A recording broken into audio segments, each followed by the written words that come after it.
In this diagram you can see this is the diffraction pattern, that is called the diffraction pattern, and that angle is called the diffraction angle.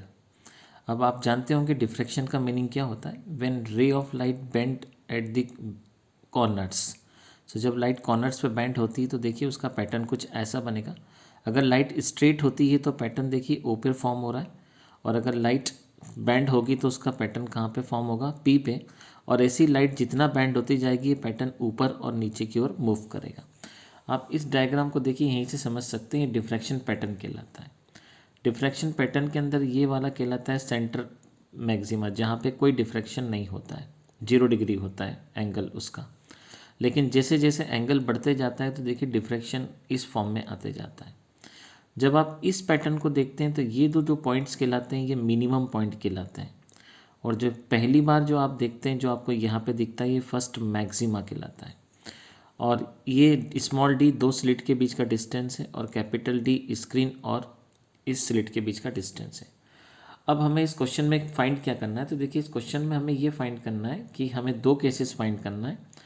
हमें maximum और minimum case दे रखा है, और maximum minimum के हम फॉर्मूले से start करते हैं। जो मिनिमा फार्मूला होता है वो ये फार्मूला होता है, और जो मैक्सिमा का फार्मूला होता है वो ये फार्मूला होता है। हमें ये दे रखा है कि हमें यहाँ पे स्मॉल डी का डिस्टेंस निकालना है, यहाँ से लेके यहाँ तक, और उस समय जो वाइट लाइट ये पास हो रही है उसका जो वेवलेंथ हमें दे रखा है वो 650 नैनोमीटर दे रखा है। ये केस नंबर हमारा फर्स्ट है। सेकंड केस में हमें डिस्टेंस तो यही रखना है, लेकिन हमें जो मैक्सिमम पैटर्न चाहिए, ये रहा मैक्सिमम पैटर्न, उस मैक्सिमम पैटर्न के अंदर वेवलेंथ क्या होगी हमें वो वेवलेंथ फाइंड करके लाना है। तो चलिए दोनों प्रॉब्लम हम स्टार्ट करते हैं। तो यहाँ पे आप सॉल्यूशन देख रहे होंगे। हम जब पहला केस लेंगे तो हमें स्मॉल डी की वैल्यू निकालना है। हमने मिनिमा का फॉर्मूला अप्लाई करा, और मिनिमा के फॉर्मूले में डिफ्रैक्शन एंगल 30 डिग्री है, ये मिनिमा का फॉर्मूला है। और आप देखेंगे तो पूरी वैल्यू हमने कैलकुलेट करके निकाली है। तो जो डिस्टेंस निकल के आया वो इस डिस्टेंस आया 130 10⁻⁻8। अब आपको करना क्या है, अब आपको मैक्सिमा का वेवलेंथ निकालना है, डिस्टेंस यही रखना है। मैक्सिमा का फॉर्मूला देखिए आप सामने ये यूज़ करेंगे। जैसे आप मैक्सिमा का फॉर्मूला यूज़ करते हैं, एम के प्लेस पर आप 1 रखेंगे। 1 सब्स्टिट्यूट करने पर आपको एक्सप्रेशन कुछ ऐसा मिलेगा, जिसमें स्मॉल डी की वैल्यू आपको वही रखना है जो आपने फाइंड की है, डी चेंज नहीं करेंगे आप।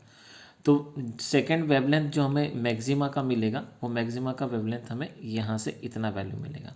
इस प्रकार से इस डायग्राम के अंदर हमने मैक्सिमम का वेवलेंथ फाइंड कर लिया, और हमने यहाँ से 2 के बीच का डिस्टेंस भी फाइंड किया।